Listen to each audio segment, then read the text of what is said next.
Because Awake is committed to listening to and learning from victim survivors, we made the deliberate choice to have our first conversation in this season focused on the wisdom of people who have experienced abuse. So for me personally, the more time I spend listening to those who have been harmed by Catholic leaders, the more I hear about the depth of the spiritual wounds this kind of abuse inflicts. The spiritual trauma is often overlooked, but for many victim survivors, the impacts on their faith, spiritual practices, and relationship with God are devastating. It permeates the entire fiber and fabric of their lives. So that's why I believe this topic is so important. And I'm just really grateful for the 4 amazing panelists who said yes to being with us today. So I'm going to introduce them now.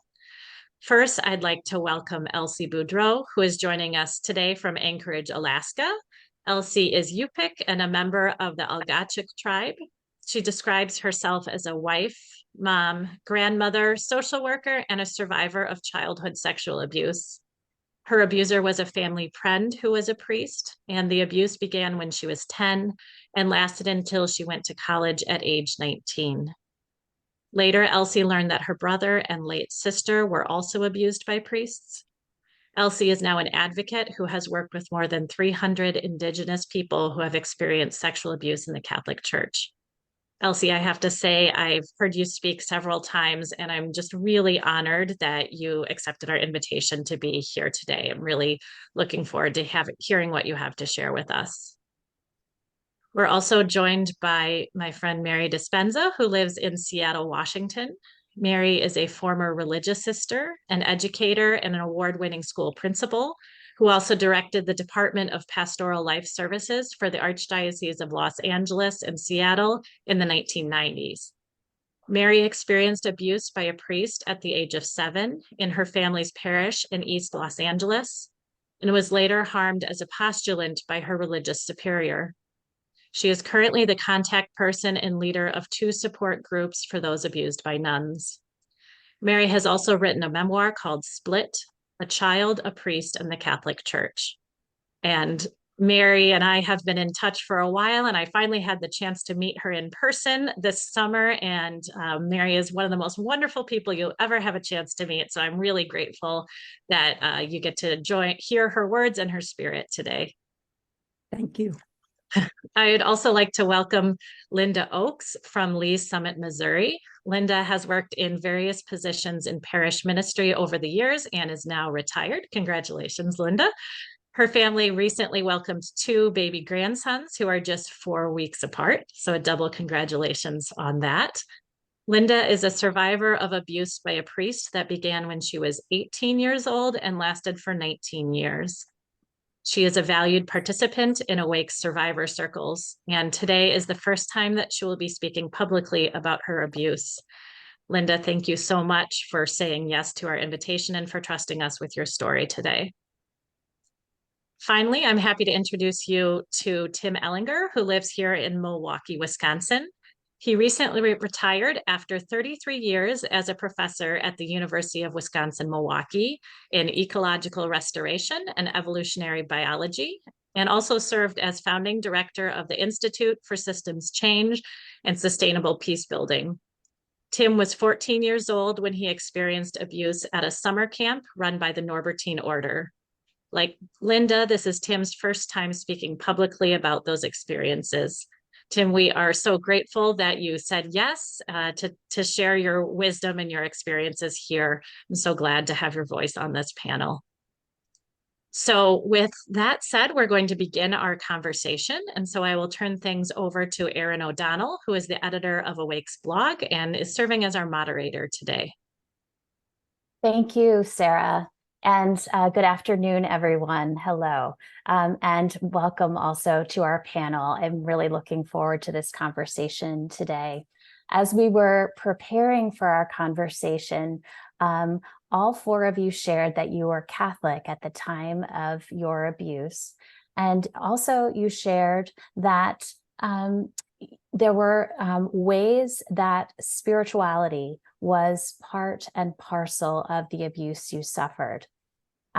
To start us off today and to help us understand, I'd like each of you to share an example, maybe two, of ways that spirituality played a role in the abuse that you experienced.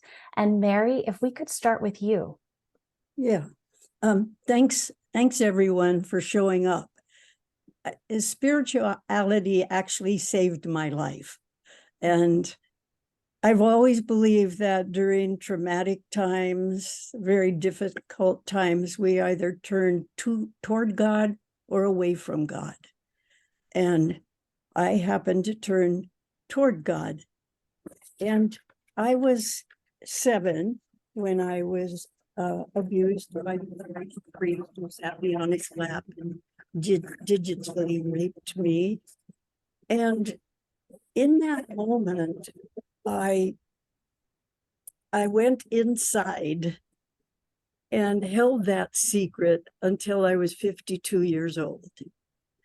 And also in that moment, I only told God. And that's the moment when God became my friend, my constant companion. And from that day on, I walked with God. And that's been the good news for me. In spite of all the losses, nobody could take that from me.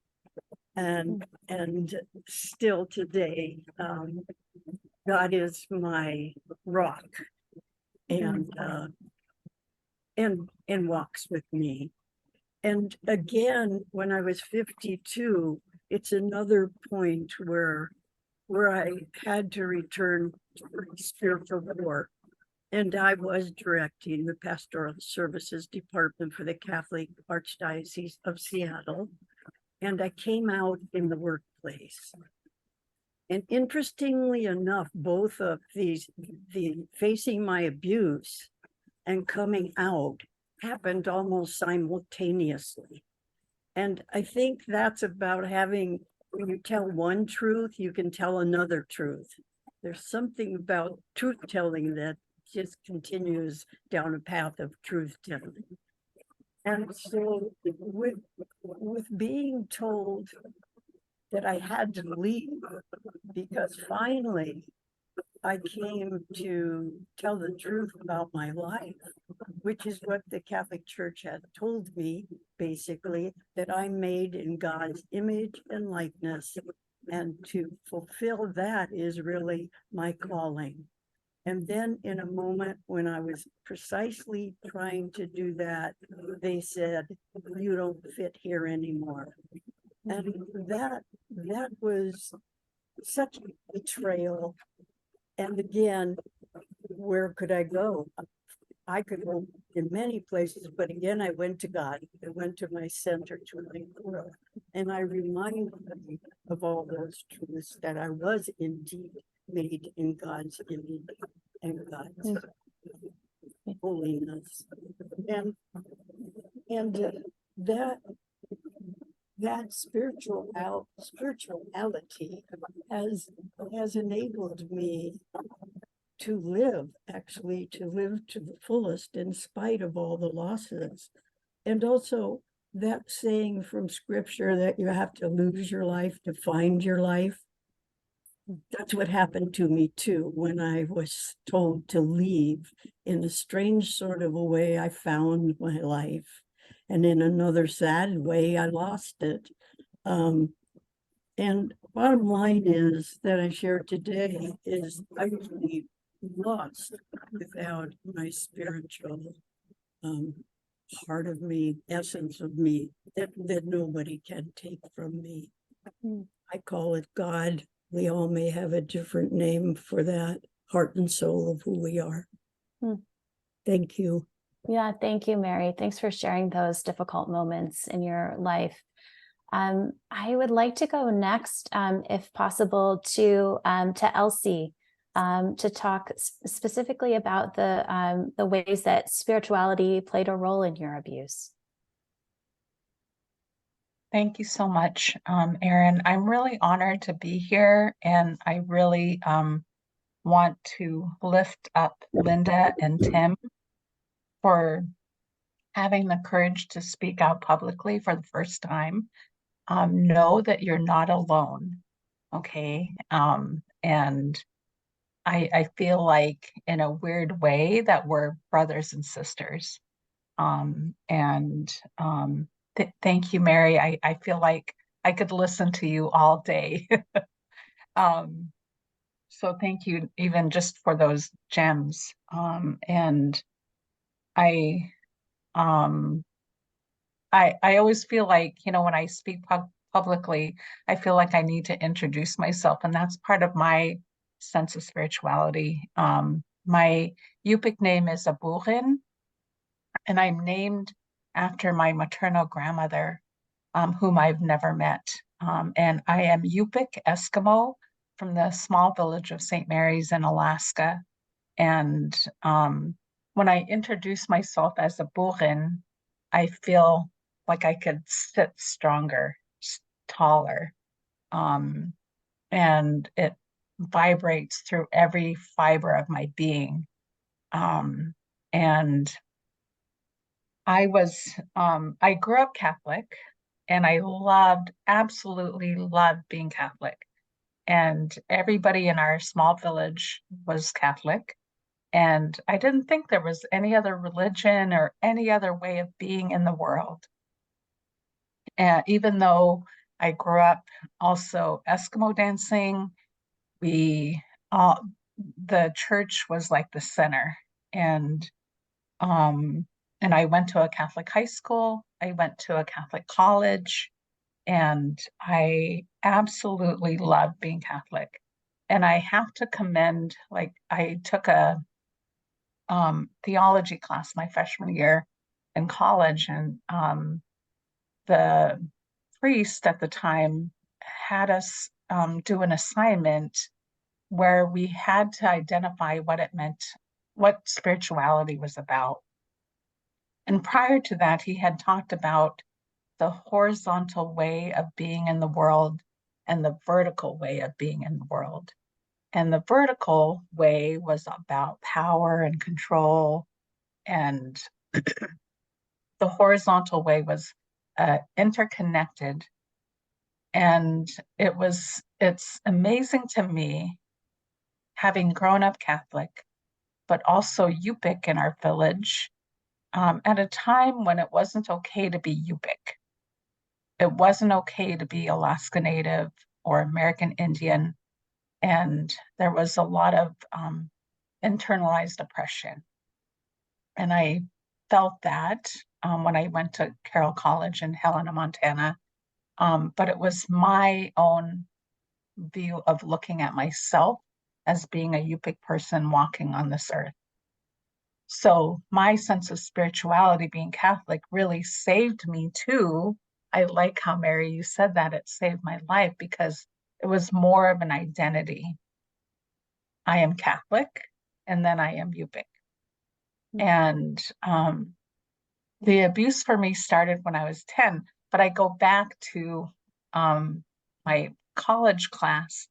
It was so freeing, because during that time when I learned about the horizontal way of being in the world, it was like, oh, my Yupik ancestors have lived interconnectedly for thousands and thousands of years. And that is something I could hang on to. That's something I could be proud of. And at that moment, it was like, that's bigger than it's bigger than the Catholic Church. It's bigger than who I am. It was so huge. And I could like take it in. And so I connect that with my name, Aburin, that sense of who I am. And so I so appreciated that. It's kind of ironic that I got that from the Catholic Church. And it was also my freshman year in college that I came forward and wrote a letter. Actually, I wrote a letter to the person that abused me, Father Poole. And I told him that I don't ever want to be alone with you again. he had always told me that when I went away to college, he would come for my 19th birthday, and he did. He came to Helena, Montana. He said mass in my dorm room. And we had another friend that lived in Helena, and we were going to dinner at her house. And I wrote this letter. I didn't have, I just wrote it on like an envelope, but I had I just was like, I need to tell him that I don't ever want to be alone with you again. And from that moment, I never was alone with him. And then I never really came forward and spoke about what happened to me until my daughter turned 10, the age that I was when the abuse began. And so when I think of, spirituality, I identified so strongly as being Catholic, and it's almost like a rebirth. But in that, there was a lot of grief. I had to it's almost like shedding old skin. My skin was Catholic, and I had to shed that. And today I speak to you not as a Catholic. I don't identify as being Catholic at all. I am Yupik, and I believe in Shamyo, which is our Yupik word for a person greater than us. And I live interconnectedly, knowing that there's no one better or less than any of us. Like my grandma Rita would share, that it's an energy, and that we're all related, and that we're interconnected in a way that is greater than any religion. And so my sense of spirituality, I feel, is really about connection. Mm. Mm. Excellent. Thank you so much for sharing that, Elsie, about that interconnection and interconnectedness. Linda, let's go to you next. And maybe you could share an example or two of ways that spirituality played a role in your experiences. Okay. Well, just simply by virtue of the fact that my abuser was a priest and I was a layperson, automatically spirituality comes into play. I mean, he was the spiritual father, I was the spiritual daughter. And so that alone carries a lot of power. That alone made me vulnerable, even at the age of 18 when the abuse started. But I didn't know anything about those dynamics at that time. I was raised Catholic, was very active in my faith. Even as a teenager, I went on retreats. So I was very intentional about my faith. But, I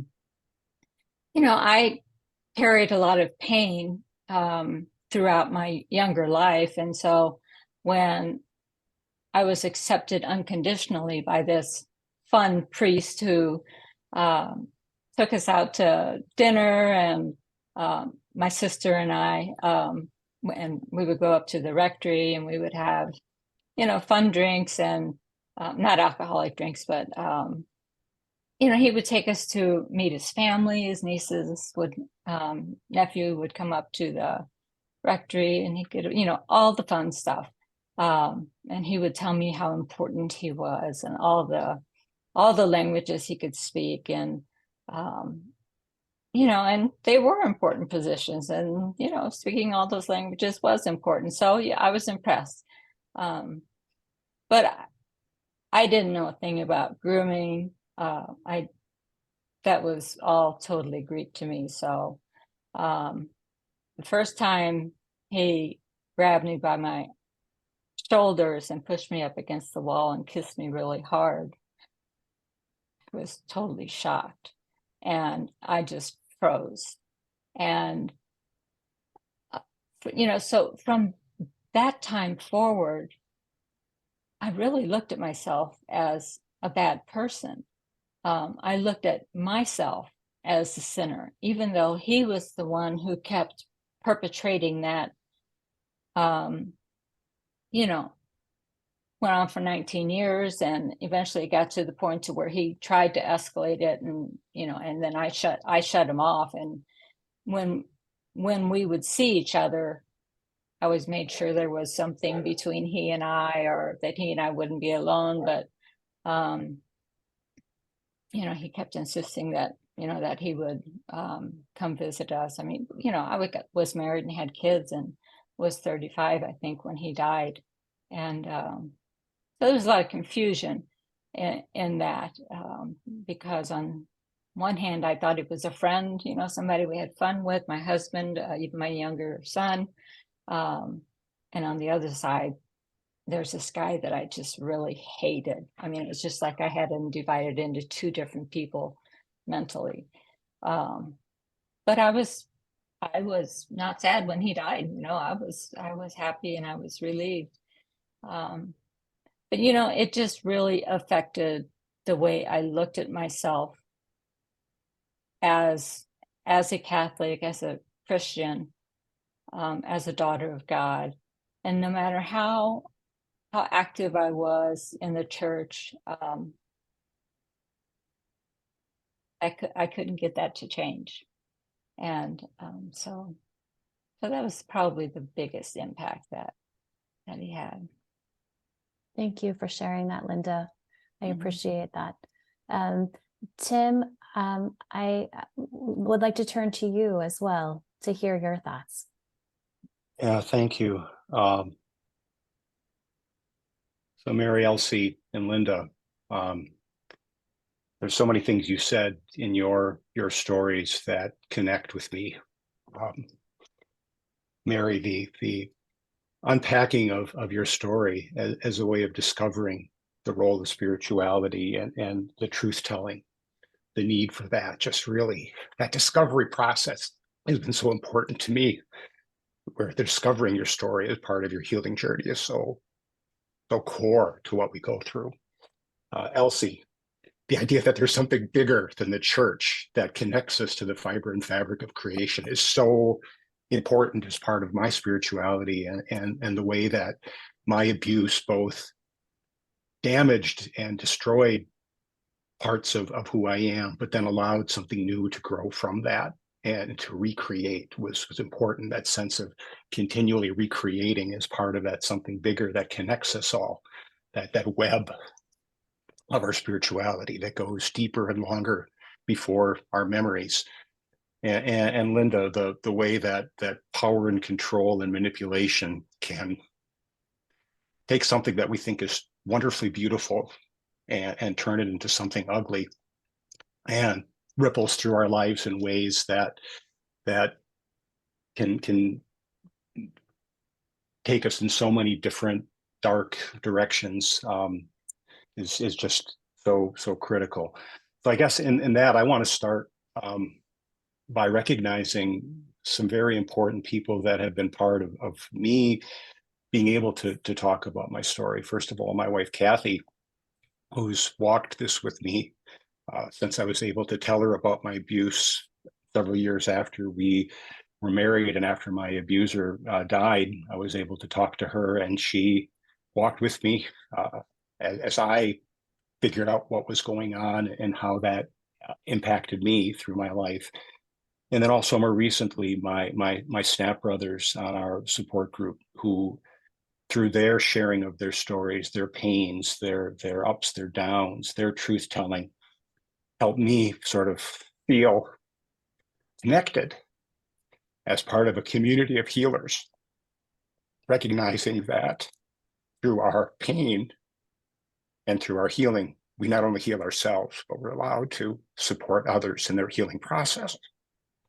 So I think that reality of spirituality, you recognize that the spirituality is both, it can be abused as a cause and contributing to the trauma, but then also cycles back to really help us heal.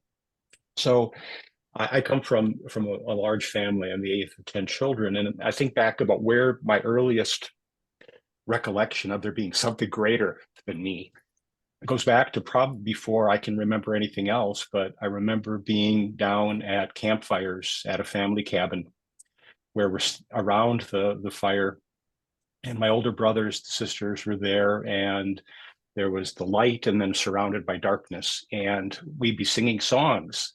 And my brother, who was a seminarian, was coming back from being down in Mexico working with migrants, and he would be singing Spanish songs and songs of, you know, the 60s and social justice. And you just felt, I could feel this, even though I must have been only but 3 or 4 years old at the time, this power of a family, this power of community, this power of being around a light in this darkness that really became part of my identity.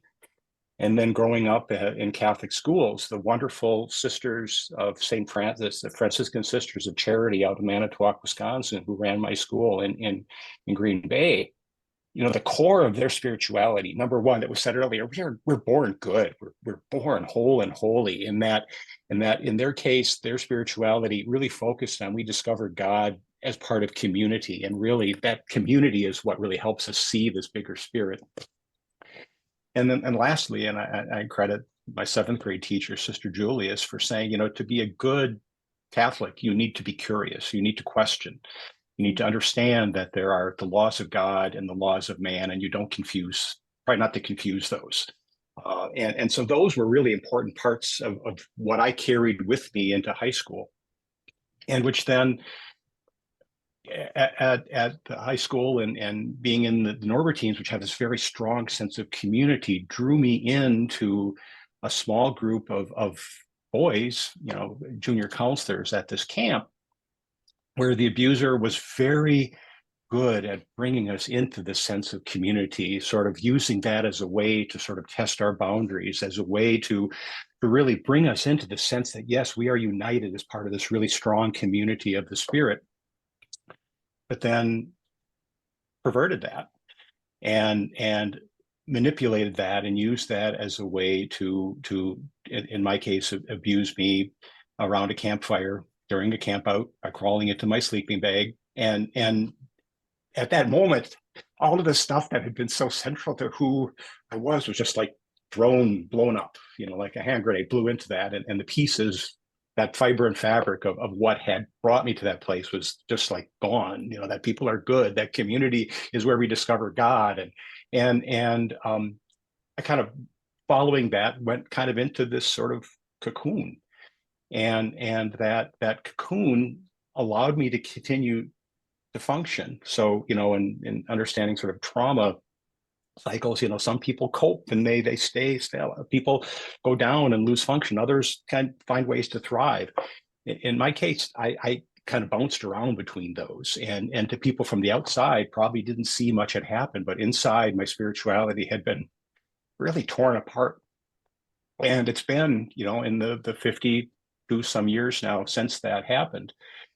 I can look back now with the help of my stepbrothers and my close friends and the people. And the reason I'm telling this here is that healing process is something that is very complex, and that by bringing people in to rebuild, to reweave, to reconnect, to rediscover their spirituality is something the Catholic Church, I'll be honest, has not been really good at.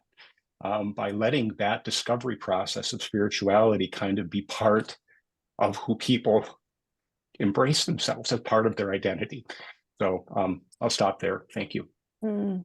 Thank you, Tim, for sharing. Thank you to all 4 of you for sharing this. But it's really beautiful to hear how you're making sense of what happened to you.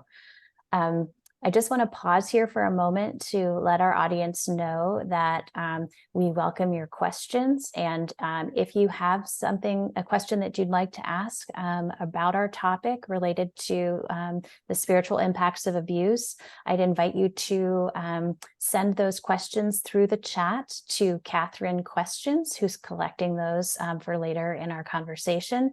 But for now, I'd like to ask a question about God and how you, the 4 of you, describe your relationship with God in the wake of all that you have experienced. Linda, if you feel comfortable with this, I would love for you to go first. I've always described my relationship with God as kind of a push-pull relationship. I mean, he's always pulling us towards him, but I did a lot of pushing away. I had a lot of anger towards him for allowing the abuse to happen. But, you know, I mean, we hear about that in scripture, how, you know, they're suffering and how that can be allowed so that we can grow and all of that. And I was like, I do not suffer well. But the truth of the matter is that man has free will, and God will not interfere on that. And so the fact that this man abused me, that was not God's fault. That was his fault, because he made that choice. So I was angry with him because of that. I was angry because I felt abandoned by him. I felt so alone for so long, and I still struggle with that a lot. And I was also angry with him because I felt like he took my faith away when I was blaming him for a lot. I really was.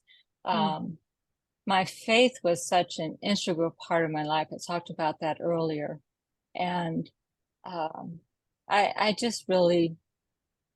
was really angry with God for a long time. That's gotten better. I've been working through things for a long time. Earlier they were talking about how the whole process of healing was spoken of several times.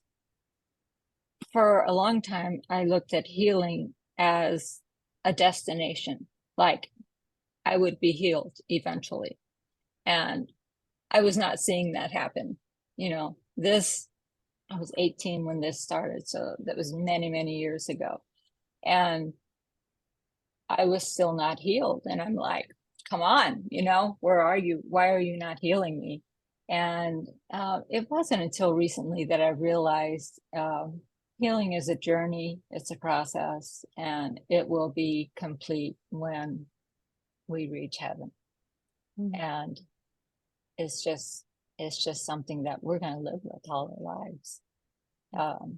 That was a hard truth when I realized it. But now I'm to the point to where I can pray again.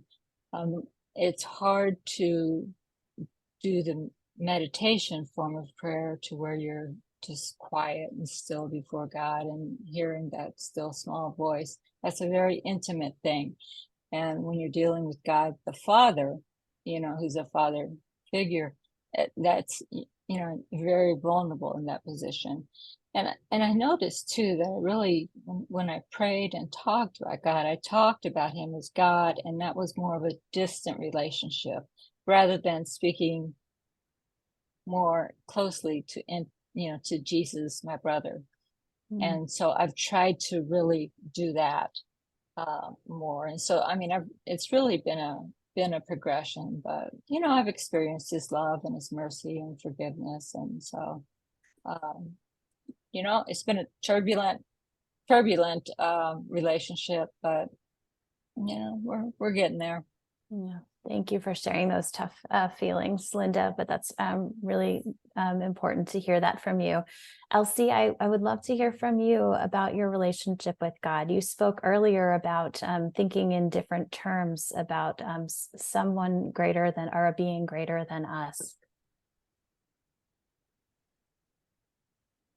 So I really connect with what you were saying, Linda, and I appreciate your words. And again, I just acknowledge your courage. And in being able to do this, you're healing. And I say, I've spoken publicly a lot. And I always think that we're healed enough to talk about this. you know, there's a there's no like destination that you're going to get to, but you're healed enough today. And that's beautiful. And that's enough to celebrate. So thank you.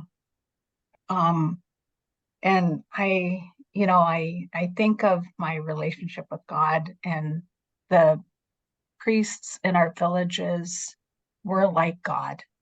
They were elevated to a position of power.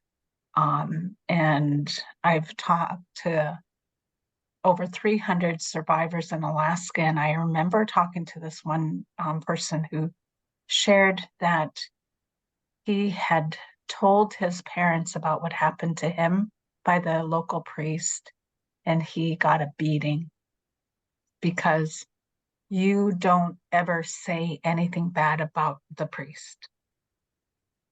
And so their word was, the priest had so much power.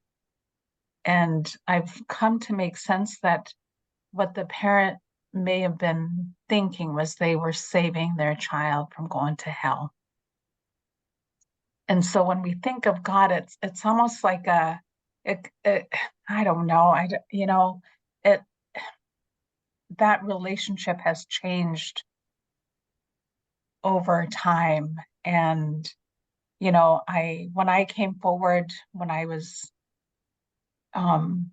my daughter turned 10, excuse me, I still was a practicing Catholic. And my children, my son went through catechism and got his first communion. By the time my daughter, she went to catechism, but she never made her first communion. And I didn't practice being Catholic much beyond that. But God was still a central part of who I was. But I remember going through a period where I too was so angry, but I felt guilty about being angry at God. And it wasn't until I could give myself full permission to be angry at God for allowing this to happen that it gave me energy and freedom to look at this and remove it. Like, this is not about me. I did nothing wrong. And it's almost like shatter the glass of Father Poole having all this power. And he is not God. And all the priests in our villages are not God. And so the word God, like when I still pray at night and I pray in the morning. And I feel like I have a relationship with Shamya, a person greater than us. And it's interesting, as when I was still practicing and I had come forward, I did feel like I was being held in the palm of God's hand.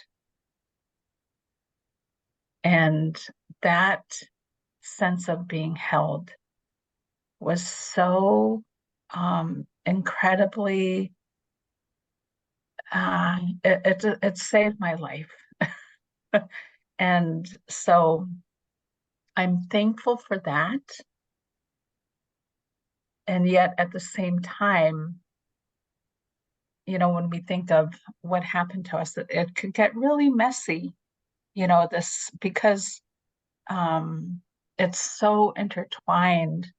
It's, when we think of being abused by a priest, a father, it's a spiritual abuse. And it like, our minds have to like play this thing where we're like, okay, how do we separate that from God? And it can be really, really confusing, and I remember working with this one gentleman who had talked about being abused and how it was like a black mark on his soul. And so, and when we think of God, we think pure and we think, beauty and, there's no black mark, but how are we made in the image of God if we have this black mark on our soul? And so it's a process when we think of healing is removing that black mark, and it doesn't belong to us. It was an action that happened and it's not part of who we are. And so I think in that, that relationship with God is being held, but also acknowledging that black mark that we feel and knowing that we do whatever we can to protect ourselves, like Tim talked about being in that cocoon.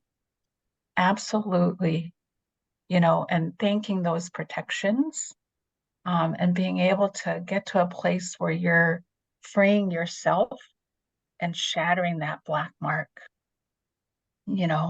and giving freedom to the relationship that you can have with God, Shamyo, a person greater than us, that interconnectedness. So. Thank you, Elsie. Thank you for that. So much there to chew on. Tim, may I go to you next to talk about your relationship with God? Sure, thank you. Oh gosh, where to start? So many richness of Linda and Elsie. I guess the summer after, when I was 14, I came home, and my mom, who never knew of my abuse, and I'm in retrospect glad she didn't, knew something had happened that summer. And even though could not afford it for my birthday that August, my 15th birthday, she said she was going to buy me a guitar. And I negotiated with her, and she bought one more expensive than she could afford, and I said I would pay half of it, which I think now I've never did. So, Mom, I'm sorry. She's long gone, but that I'd wake up a lot at night, 2 o'clock in the morning, probably around the time when my abuse occurred, and couldn't sleep. And I would start playing my guitar. I would go down in the basement, or I would, in a big house, find a place and play. And in that cocoon, that we talked about here, I felt something. I don't think of God as Father and Son. The Trinity doesn't resonate with me. I feel God through the Spirit, and that Spirit spoke with me, to me, as part of just sort of playing my guitar. And I felt that reconnection to something that I'd felt previously. And over time, using actually was a Bible that one of the Norbertines had given me. For some reason, I started looking at the Psalms, because I knew those were songs at one time, and started playing melodies to those songs. And that's where God just sort of reconnected back to me in my cocoon. And so for years, that became my coping mechanism. Just sort of playing on my own, learning how to play the guitar, but then just sort of keeping that to myself, because these were things that I could not share. And it was really only after my wife and I were married, and I was able to come forward with her and talk to her about what had happened. I began sharing some of those, and my wife's family, her father was a deacon, and after we were married, and we stayed connected to a Catholic church, and began becoming part of a music group, and people learned about some of the songs I'd written, so we started doing them. So the Spirit kind of stayed with me through that time, through music and songs that really had come out of that dark space. But then I found connected with other people who were going through healing journeys. They didn't know anything about my healing journey or what had happened to me, but somehow that Spirit in those Psalms connected to the fact that everyone was blessed and broken in different ways. You know, it may have been other kinds of relationships, but I felt the Spirit within that small community, sheltered from the institutional church, provided the opportunity for me to reconnect with the Spirit, and knowing that God the Spirit, you know, was with me. I guess because of that, I think of God as the Spirit. I've done a lot of work in Eastern Europe, and an Orthodox priest who I've gotten to know shared with me that his perception of God is sort of like God is kind of like this wisdom and knowledge of the universe, and that, you know, the Spirit is kind of like the hands, you know, milking the udder of a cow, and that wisdom comes to earth, and that Christ is like a vessel that holds that wisdom, and kind of like the decoder ring, my words, not his, that allows us to interpret that wisdom. And that's how I think about God. And I know that's heretical within the Catholic Church, but because I've got my cocoon, I can say separate from that, and I'm fortunate part of a community that doesn't question my heresy in that way. But I still feel that God loves me and lets me stay with that for now on my healing journey. Thank you so much, Tim. That's great. So, Mary, I'm going to move us on to the next question, because there's so much beautiful sharing here, but there's also some things I'd like to ask you about, and to keep us going. Mary, are there any aspects of the Catholic faith that feel especially comforting to you as a survivor, or that you're especially careful to avoid? I wonder if you could share that. Yes. Comforting are the voices of all of you here today.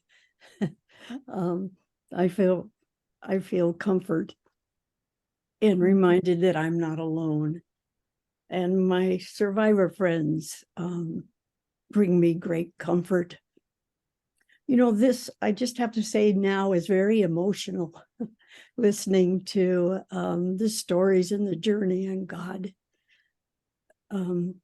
But it's comforting to me to know that Awake is here, and organizations like SNAP and organizations within the Catholic Church who do believe in goodness and love and healing and justice, and who are working very hard to change what's wrong about the Catholic Church, and to find the good and to live that.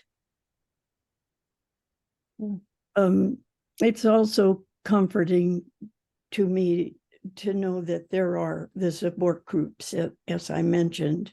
I believe we have the power, our stories have the power to change each other. And it's through support groups, people coming together, realizing that they're not alone, and finally, for the first time, finding their voice and their story and the beauty in it. Even though it's devastating and all the rest, it's what brought us here, and living it and walking through it brings us to love and magic. And also, I lead support groups for those abused by nuns, and it's been comforting to me to know that now we're beginning to honor survivors that have been abused by women they believed in, women who represented God to them. And they're finally having a time to speak, to be heard, and to find some sort of justice on their journey, which eventually and always is a piece of healing. And I smile because my rosary still comforts me. I don't go to church. It's taken me years to be able to utter the words, I am not a Catholic. That's a big loss. And well, Yeah. and so what do I avoid? It saddens me to say that I avoid giving energy to changing the church. I stopped doing that. I stopped fighting, working for change in the sense of changing the Catholic Church. I can't. It's too big for me. But I can help people change their lives. I can help them heal. I can help them find love and joy. And I can give that. And that's what I'm doing. And that's about it. Thank you. Yeah. Mary, thank you for sharing that. Tim, could I go to you next? I would like to hear from you about, aspects of the faith that are comforting, things that you attempt to avoid. Yeah. I guess start with another story. I was and to go back to the Eastern Europe work, I was walking through Prague in the early 2000s with a colleague who Orthodox tradition, and we walked into this big cathedral, and she just very matter-of-factly said to me, "Oh, this is a Catholic cathedral." Very informative. And I said, well, how can you tell? Because there is no sign. And she says, well, you can tell because it's built very, very big and tall to make you feel small, so the priest can interpret God for you. And she said, and our churches are very small, so our priests help you find God within yourself. And I know that's an oversimplification, but that was something that happened to me, and this is 20 plus years ago now. And I think about that often because the things in the Catholic Church that really resonate with me, that really profoundly keep me Catholic, keep me, even though I have things that I don't like, and are the Catholic Church saying we find God in ourselves and in each other.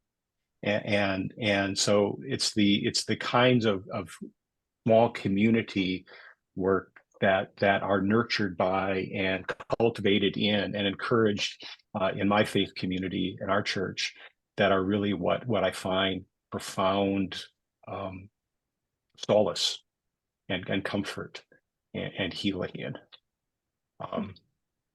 Yeah, I guess that's all I want to say about that right now. Yeah, Thank you. thank you, Tim.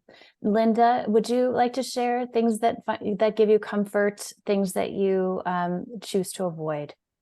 The sacraments are at the top of the list, especially the Eucharist and confession, because that's direct contact with Jesus, and I need that. Sacred music without words, just music touches my soul. And whether it's in prayer or whether I'm doing something around the house or driving, whatever, it really, and any kind, whether it's Gregorian chant or whether it's Latin, it's, even though I don't know what they're saying, anything beautiful like that really speaks to me. In our parish, we have a women's faith sharing community. We meet once a week, and we've done so for 10 or 15 years. And we're small. We have about 6 people, and we've grown very close. And they are a real comfort. I think we are to each other, just for life in general. I don't share a lot with them about, the abuse, just because, they can't relate. But when I do, they're empathetic and it's safe there. And then,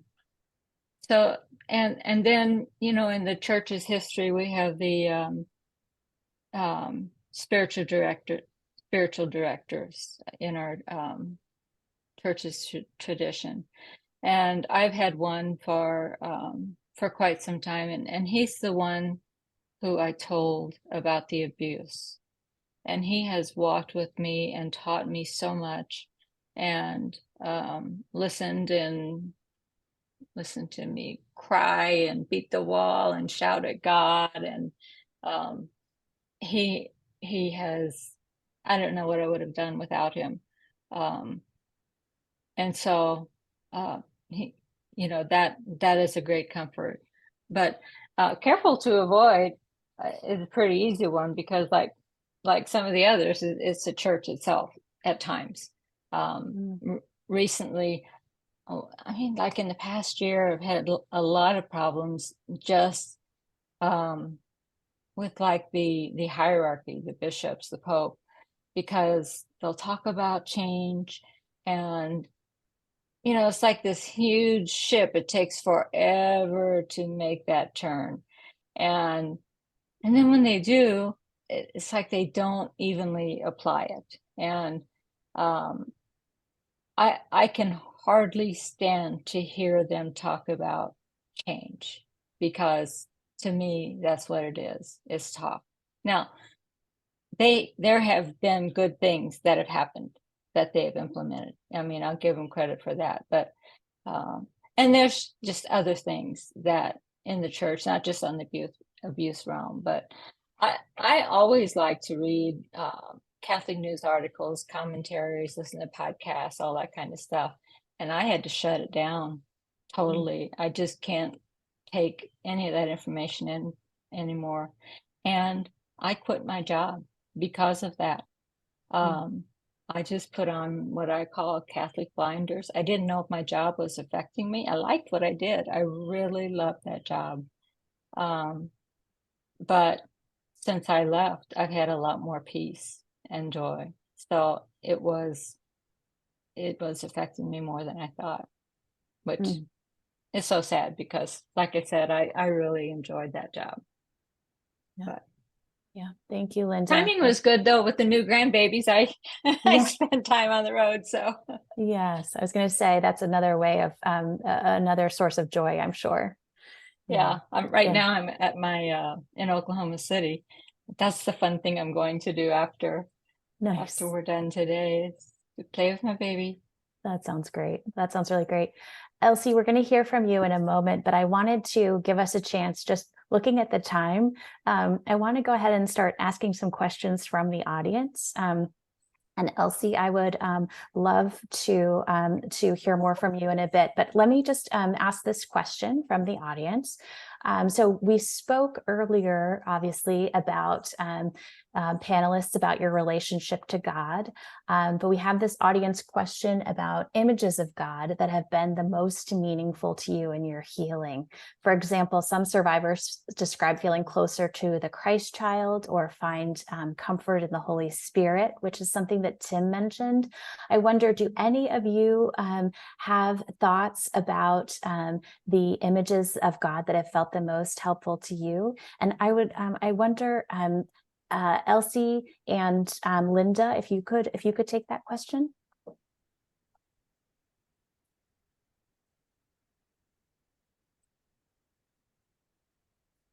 Okay. Go ahead, Linda. Yeah, Linda, could you take that? Images of God that have felt the most helpful to you. I think images of Mary with the Christ child are help me the most. There's tenderness there, and I don't know, that just hits me here. Maybe it's because I'm a mother, but that is a source of comfort. And there's an image that I just got, that I saw, that it's a picture of the hem of Jesus' garment, and the hand of the woman who had the hemorrhage for 12 years, and she's reaching out to touch it. That gospel story has meant the most to me over the years, because of the long suffering, many years of suffering that I've had, and how I've reached out to Jesus for healing, and for how marginalized I have felt from society as an abused person. So that's an image that Mm, that I love. yeah, it's a powerful one. Elsie, do you have anything to add about images of God? Well, I think that's a really interesting question because really, when you think about it, like we're um uh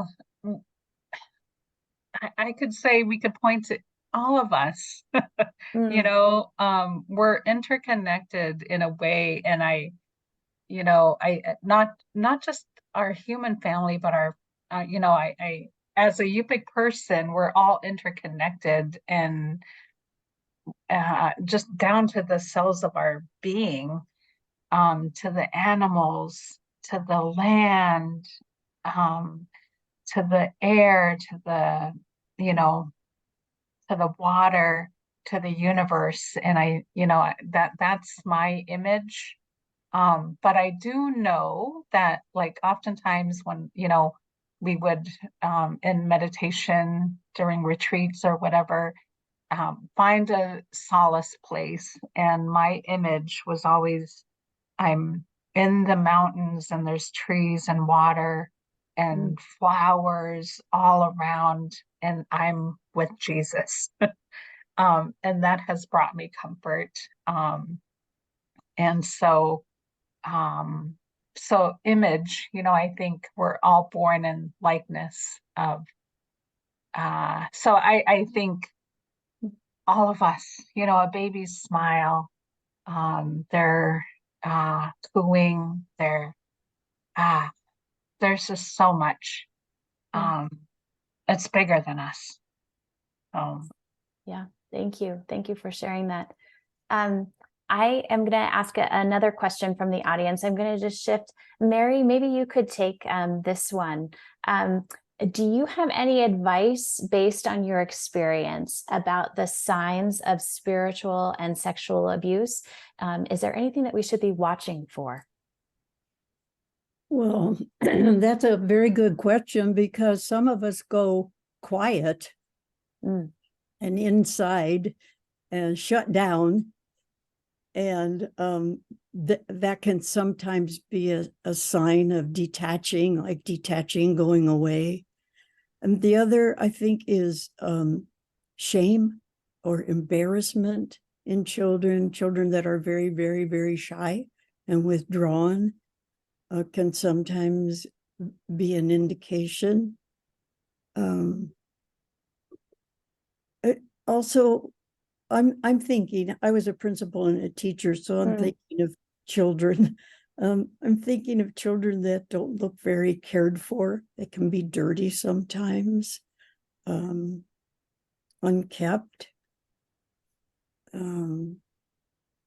withdrawn. And maybe somebody else could help with that. yeah. Yeah. I wonder, Elsie, if you, in your expertise as a social worker, if you have any sort of signs of spiritual or abuse, or the spiritual impacts of abuse. What are you looking for? So I think it's really important to know that when we think of children and the way they make sense of what happens to them, a lot of times they go in and blame themselves. Mm-hmm. Okay. And it's like they carry this on their shoulders. And I think um, kind of the sense of shame, and shame is different than guilt. Shame is crippling. People have a hard time when you think of shame. It's like you can't look at yourself in the mirror. You think you're less than. There's something wrong with you. Guilt is, I did something wrong, whereas shame is, there's something wrong with me. And so I think, when we think about the signs and symptoms, it could look very different. We have, uh, people that go in that withdraw, and then people that go out and are angry and push everybody away. That are not trusting. You know, it could be as little as like this kid loved to go to catechism, let's say, and then they throw a fit because they don't want to go anymore. You know, don't make them go. Sit down and understand what happened, you know, and to be a source of um a connection in honoring where that child is. You know, my brother was abused and he was 7. I didn't know it at the time, but he would throw major fits, and he would throw things, um, and my mom would make him go to church with us. But he got to the point where he just couldn't. He would throw major fits. I didn't know, and looking back on that, it makes sense, you know. So, and it was the priest that was abusing him that we would have to go to church to, right? And we learned later that that priest abused like 20 or more men in our community. And so, you know, I think that there's lots of signs to look out for.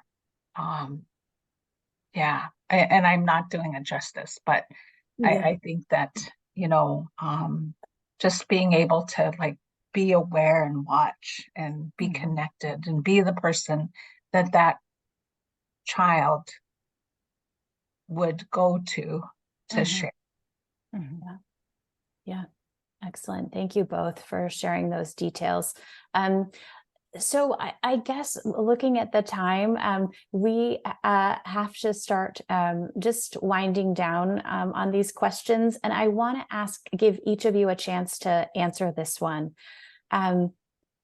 What would you like Catholic leaders and the broader Catholic community to understand about the spiritual impacts of abuse? You know, if they only carry away 1 or 2 ideas from you, what would you want those ideas to be?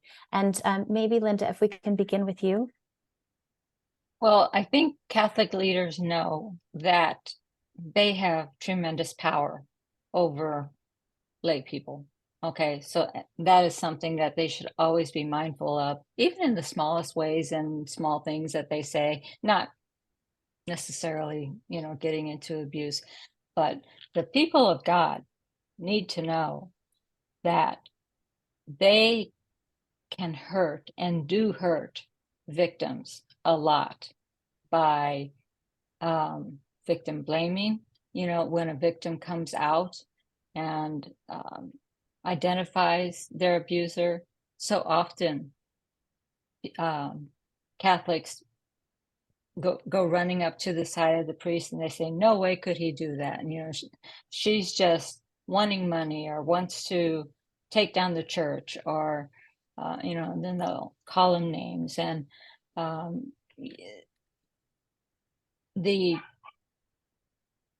everything that both the lay people and the clergy do helps or hinders, hurts abusers. I mean, last Sunday, the homily was on forgiveness.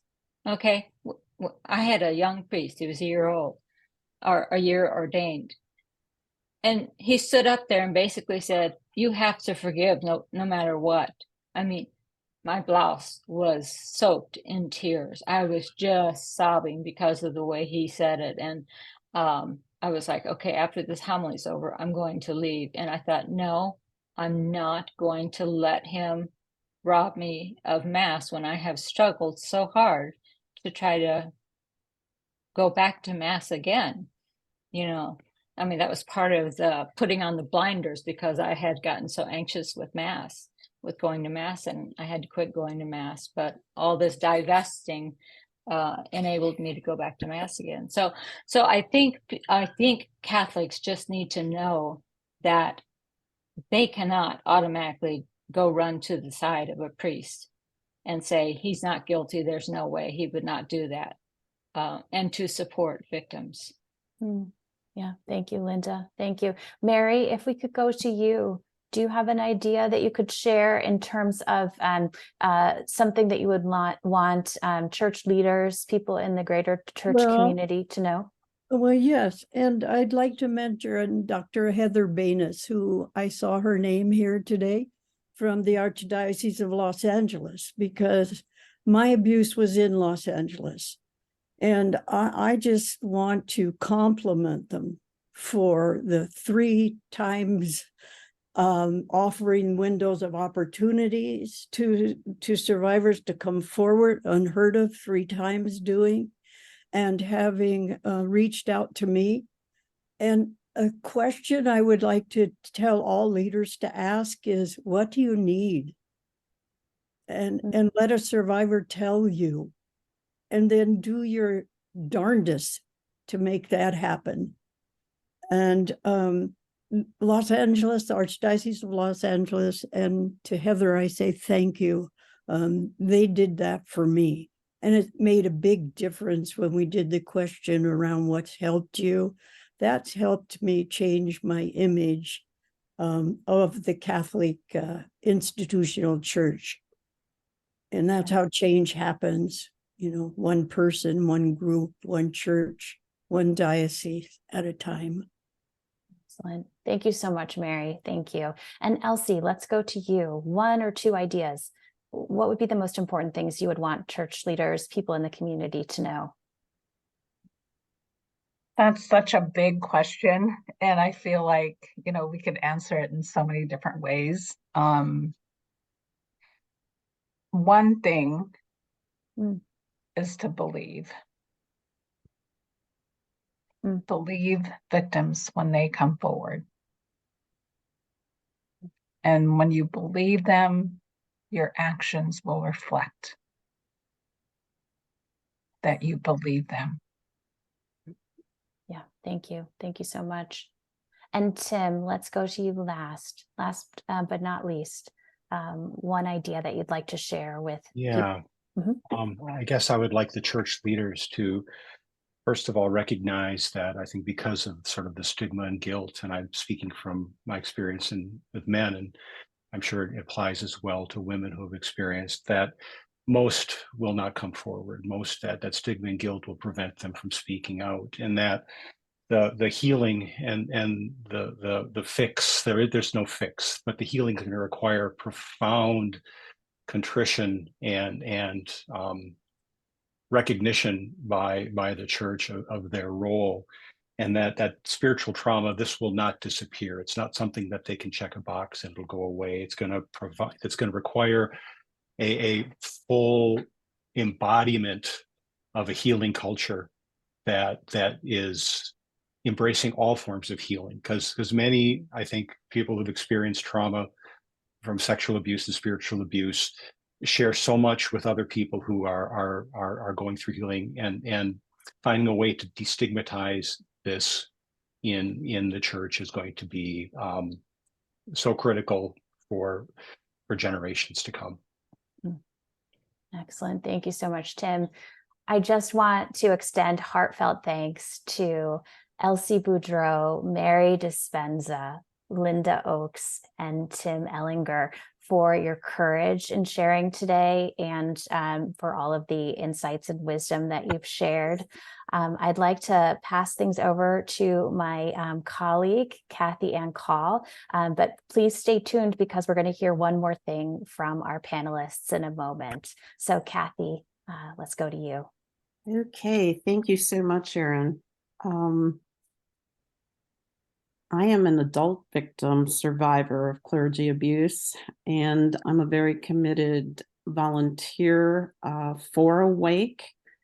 And the first thing I really want to do is to personally thank each one of you. Your voice today was so strong. Your evidence of strength, and you hear the word courage, was so important. So Mary, Tim, Linda, Elsie, from me as a victim survivor, I just want to give you my heartfelt thanks.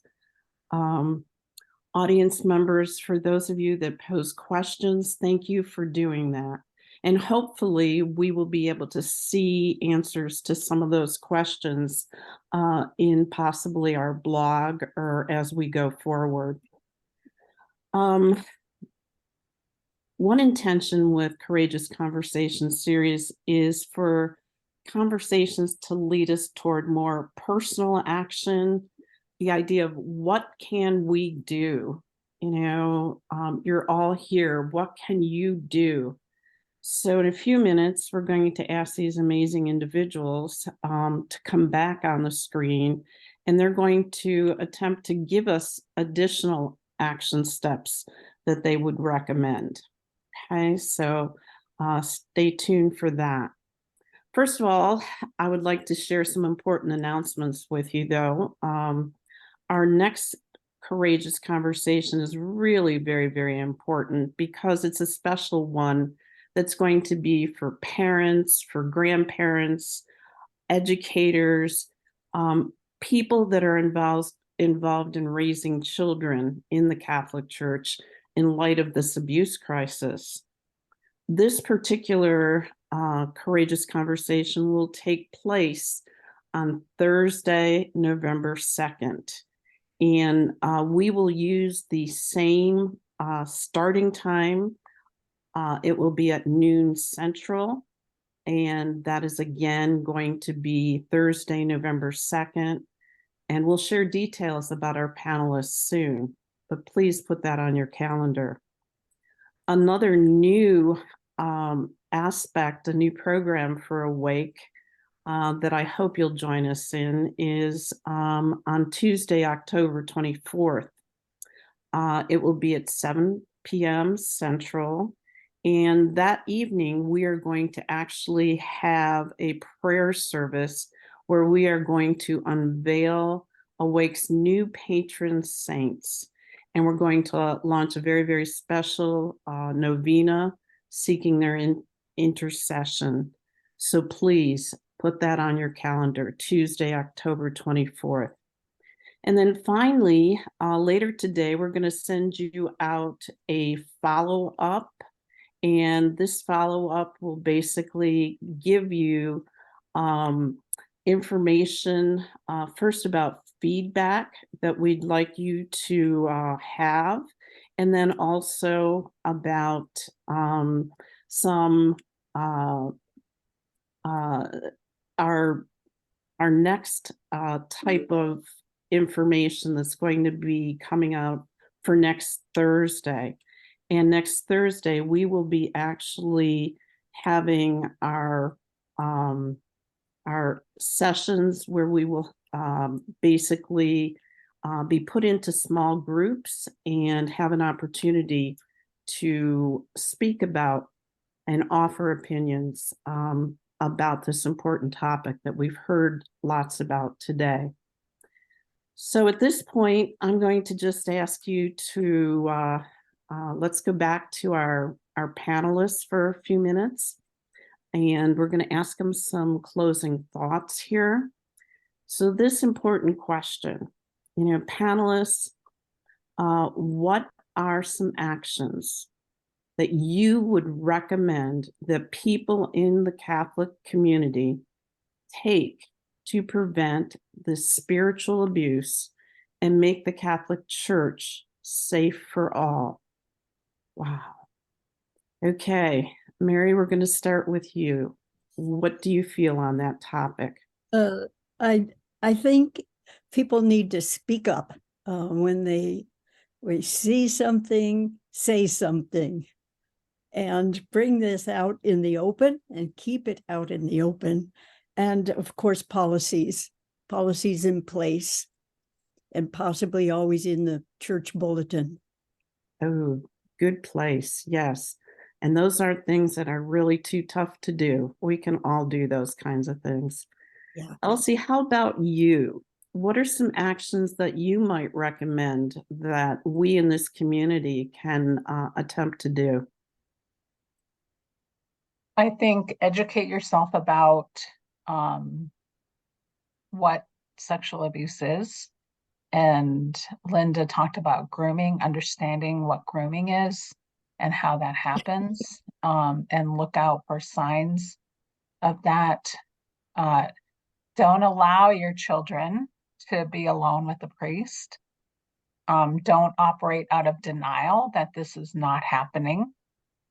Operate out of with clear eyes and an open heart, and know that like I just think if giving to the church, you're giving to the church's hierarchy, to that power, and you're giving permission for them to continue to operate this way. There's other grassroots organizations that are really listening to those that are hurt. Look at maybe giving to those just as much or more. So I would, yeah, that's what I would say. And just educate yourself and not operate in blinders that this doesn't happen to me, or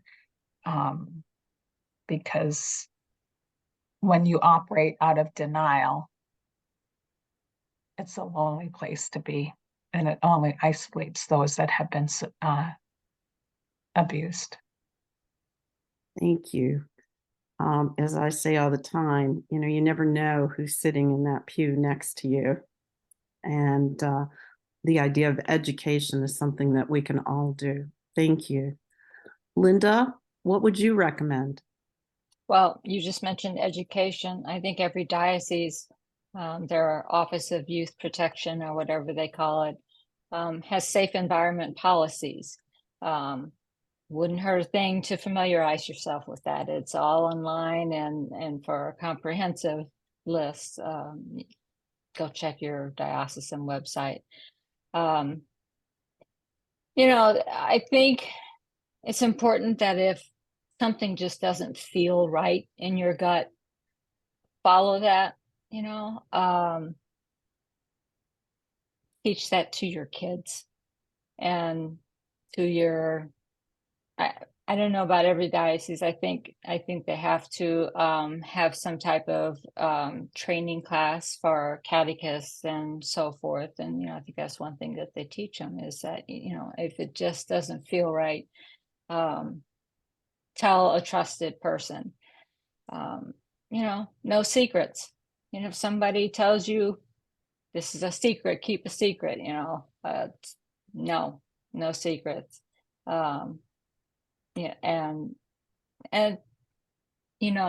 not being alone with a clergy, either a priest or a deacon,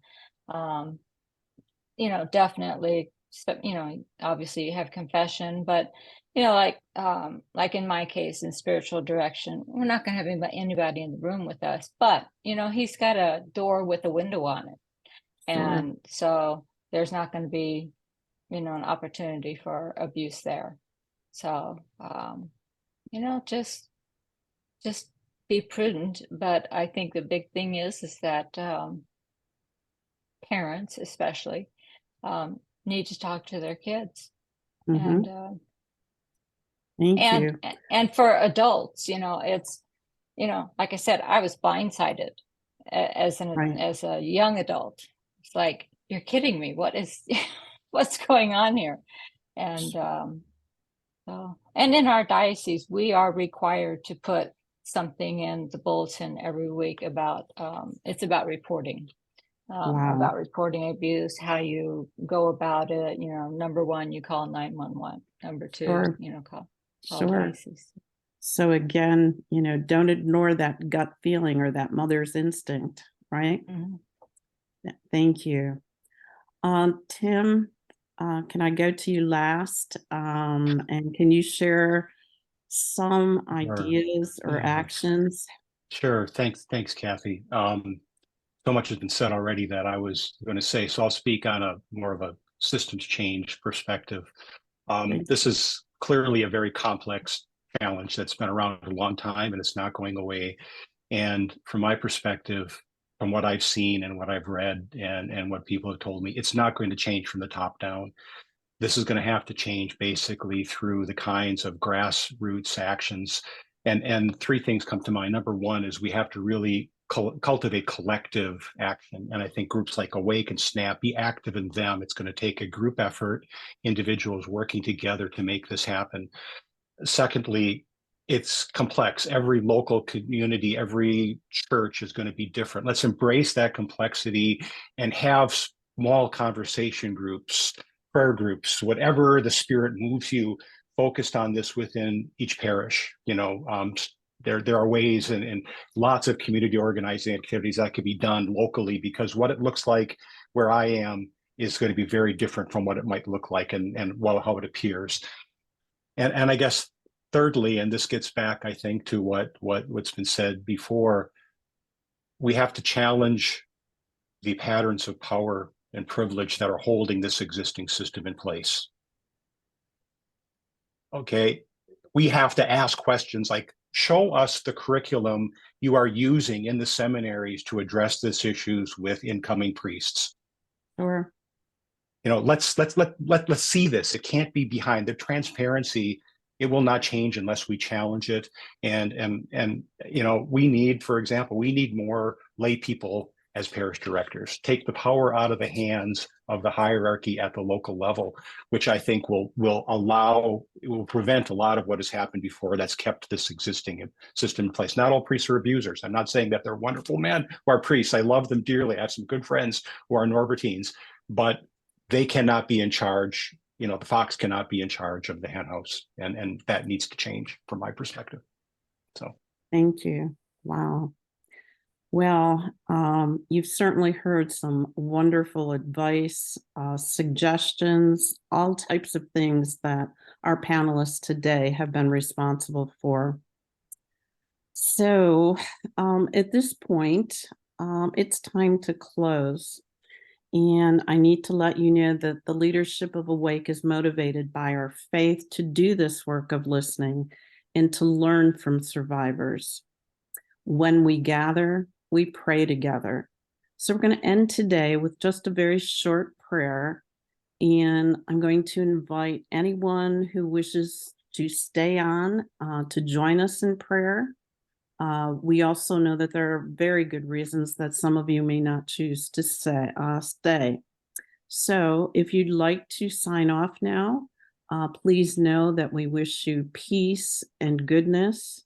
We hope that we will see you again, and we hope that you have learned lots of information today.